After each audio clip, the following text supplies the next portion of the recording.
বন্ধুরা, এসএলএসটি বাংলা বিষয়ের সাহিত্যের ইতিহাসটা কিভাবে পড়ব, এই ব্যাপারটা নিয়ে স্টুডেন্টদের মধ্যে, ক্যান্ডিডেটদের মধ্যে মারাত্মক ভুল ধারণা প্রচলিত রয়েছে। বেশিরভাগ ক্যান্ডিডেট কি মনে করে, সাহিত্যের ইতিহাস পড়া মানে অসংখ্য সাল মুখস্থ করতে হবে, অসংখ্য বইয়ের নাম মুখস্থ করতে হবে, অসংখ্য উৎসর্গ মুখস্থ করতে হবে, এবং কোন বইয়ে কটা কবিতা আছে, কোন বইয়ে কটা গল্প আছে, কোন উপন্যাসে কটা অধ্যায় আছে, এই ধরনের আজগুবি সব তথ্য মুখস্থ করতে হবে। এটা কেন হলো? এইরকম ধারণা তৈরি হওয়ার মূলে কারণটা কি?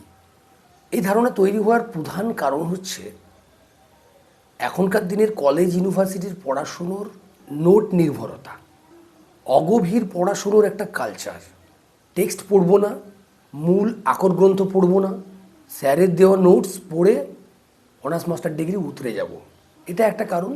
দ্বিতীয় কারণ হচ্ছে বাজারে চালু এসএসসির নোটবুক, যে বইগুলো অনেকেই কেনে, অনেকেই পড়ে। এবার সেই সব বইগুলোতেও দেখা যাচ্ছে কি, ওই সাল আর বইয়ের নাম ম্যাক্সিমাম এই তথ্যগুলোতেই ভরে থাকছে। কিন্তু সাহিত্যের ইতিহাসের আড়ালে একটা ইতিহাসের স্রোত বয়ে যায়। সাহিত্যের ইতিহাস তো শুধু সাহিত্যের ইতিহাস নয়, সাহিত্যের ইতিহাস কিন্তু সমাজ এবং ইতিহাসের যে গতি, সেই গতির প্রতিফলনেই তো সাহিত্যের জন্ম হয়। সাহিত্যটা তো আর আকাশ থেকে নেমে আসে না। তাই সাহিত্যকে ভেতর থেকে বুঝতে হলে সাহিত্যের প্রেক্ষাপট জানতে হয়, পেছনের ঘটনাগুলো জানতে হয়, প্রাণবন্ত ইতিহাসটা জানতে হয়, তাহলে ইম্পর্টেন্স বোঝা যাবে।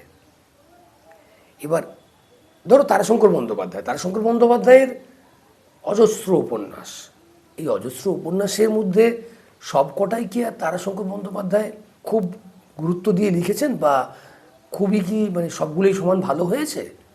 অনেক রচনাই উনি জীবিকার তাগিদে লিখেছেন, টাকা পাবেন তাই লিখেছেন, লিখতে হবে তাই লিখেছেন, কোনো একটা পত্রিকা বা কোনো একটা প্রকাশক চেয়েছে তাই লিখেছেন। তাহলে তারাশঙ্করের সব উপন্যাস তো আর পঞ্চগ্রাম হবে না, সব উপন্যাস তো আর কবি হবে না, বা হাসুলিবাগের উপকথা হবে না। তাহলে গোটাই তারাশঙ্করের জীবন পড়লে বা তাঁর সময়কার ইতিহাসটা পড়লে, ওই যুগটাকে ভালো করে স্টাডি করলে আমরা আপনি জেনে যাব যে তারাশঙ্করের কোন কোন উপন্যাস বা কোন কোন গল্প, ছোট গল্প আমাদের ভালো করে জানতে হবে, টেক্সটটাও পড়তে হবে, বা অন্তত টেক্সটের কাহিনীটা জানতে হবে, বিষয়বস্তুটা জানতে হবে, এবং তারাশঙ্করের জীবনের কোন ঘটনাগুলো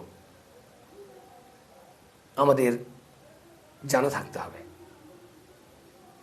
তারাশঙ্করের রাজনৈতিক জীবন, তার সামাজিক জীবন, তার পারিবারিক জীবন, ব্যক্তিগত জীবন, আমি যদি এগুলো না জানি, তাহলে তার সাহিত্য জীবনের কোন জায়গাটা ভাইটাল সেটা বোঝা যাবে না। তাহলে আমাকে ওই অন্ধভাবে মুখস্থ করতে হবে। আমি তখন ভাববো যে তাঁর সব উপন্যাসই সমান গুরুত্বপূর্ণ, কিন্তু বাস্তবে তা নয়। আমি তোমাদের সুবিধার জন্য একটা সিরিজ শুরু করেছি, মাইকেলের উপর একটা ছোট্ট ভিডিও দিয়েছি। ভিডিওগুলো এই টাইপেরই হবে, ছোট ছোট ভিডিও, যে ভিডিওগুলোতে আমি এক একজন সাহিত্যিকের জীবনের ভেতরের কথাগুলো, যেগুলো তাদের সাহিত্য জীবনকে প্রভাবিত করেছে, বা এমন কোনো তাদের সৃষ্টি যেটা বাংলা সাহিত্যকে প্রভাবিত করেছে, বাংলা সাহিত্যকে একটা বাঁকের মুখে নিয়ে গেছে, সেগুলো আমি আলোচনা করব একটা একটা ভিডিওতে। এই ভিডিওগুলো ফলো করলেই তোমাদের সাহিত্যের ইতিহাস প্রস্তুতি নেওয়ার যে দৃষ্টিভঙ্গিটা, ওটা বদলে যাবে।